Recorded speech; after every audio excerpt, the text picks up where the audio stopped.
Have you ever wondered how a mighty kingdom, as powerful and vast as any you could imagine, could vanish almost in the blink of an eye? It's a question that has echoed through the halls of history for centuries. In his book, a soldier named Bernal Diaz del Castillo, who was actually there, wrote, "We were amazed on account of the great towers and temples and buildings rising from the water and all built of masonry. And some of our soldiers even asked whether the things that we saw were not a dream." This wasn't a dream. It was the Aztec Empire, a world of wonders that was about to face its greatest challenge. So, who were the Aztecs?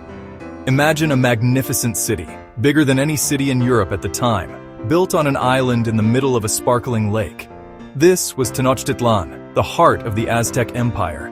It was a place of towering pyramids that seemed to touch the clouds. Bustling markets filled with colorful feathers, gleaming gold, and exotic foods. And floating gardens called chinampas, where they grew their crops right on the water. Their society was highly organized, with a powerful emperor at the top, followed by priests, nobles, warriors, merchants, and farmers. The most important of these was Huitzilopochtli, the god of the sun and war. Then, one day in the year 1519, something happened that would change everything. From across the great eastern sea, strange vessels appeared. Aboard these ships were men unlike any they had ever seen. These were the Spanish conquistadors, led by a man named Hernán Cortés. They had pale skin, hair on their faces, and were wrapped in shining metal armor that gleamed in the tropical sun. They also brought with them incredible creatures the Aztecs had never witnessed before. Horses, which they at first thought were some kind of giant deer, and massive, loud dogs that were trained for war.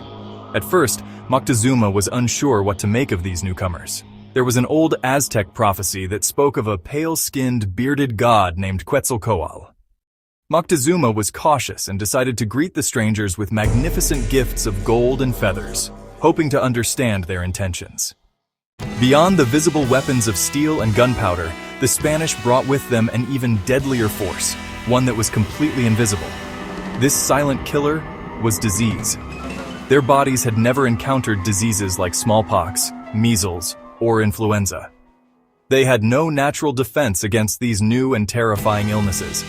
Within a very short time, entire families were wiped out, and the vibrant, bustling streets of Tenochtitlan and other cities fell silent, filled with the sick and the dying. With so many people sick and dying, it became impossible to grow and harvest food, to maintain the army, or to keep the basic functions of the empire running. It's a common mistake to think that Hernán Cortés and his few hundred soldiers conquered the mighty Aztec Empire all by themselves. The truth is, they couldn't have done it without a lot of help. He began to make promises to these other indigenous groups, like the Tlaxcalans, who were fierce enemies of the Aztecs and had managed to resist their control for many years. One of the most important allies was a woman named Malintzin, later known as Doña Marina, or La Malinche. She was incredibly intelligent and could speak several native languages. Suddenly, Cortés's small army of a few hundred Spaniards was reinforced by tens of thousands of skilled and experienced native warriors. The siege of Tenochtitlan began in the spring of 1521 and was one of the most brutal and tragic events in history. With their new ships, the Spanish were able to blockade the city. They destroyed the aqueducts that brought clean water into the capital. The great city, once a bustling center of life and commerce, was slowly being starved into submission. Yet, under their new and final emperor, the young and courageous Cuauhtémoc, the Aztec warriors refused to surrender. For nearly 3 months, the fighting was relentless and savage. The Aztec defenders fought back with incredible bravery, house by house, street by street. The beautiful palaces, temples, and homes of Tenochtitlan were torn down one by one, their stones used to fill in the canals so the Spanish cavalry could advance more easily. Finally, on August 13, 1521, after 93 days of constant battle, starvation, and disease, the last pockets of Aztec resistance collapsed. The fall of the Aztec Empire was not just the end of a kingdom, it was the collision of two worlds that forever changed the course of history. Mexico City, one of the largest cities on Earth, stands on the very spot where Tenochtitlan once glittered.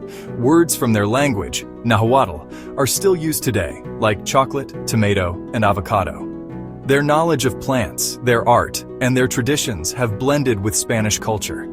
These lessons are still relevant today as we grapple with new technologies and global challenges like pandemics. It forces us to think about how we interact with different cultures and how we can avoid the mistakes of the past. So, the next time you see a picture of an ancient pyramid or eat a piece of chocolate, remember the Aztecs. Think about their incredible city on the lake, their brilliant engineers, their fierce warriors, and their tragic end. What might our world look like today if this powerful empire had not fallen? What other stories from history are more complex than they first appear?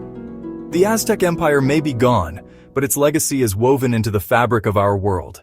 A silent testament to a lost civilization and a powerful lesson for all of humanity. A story that continues to whisper its secrets to anyone who is willing to listen.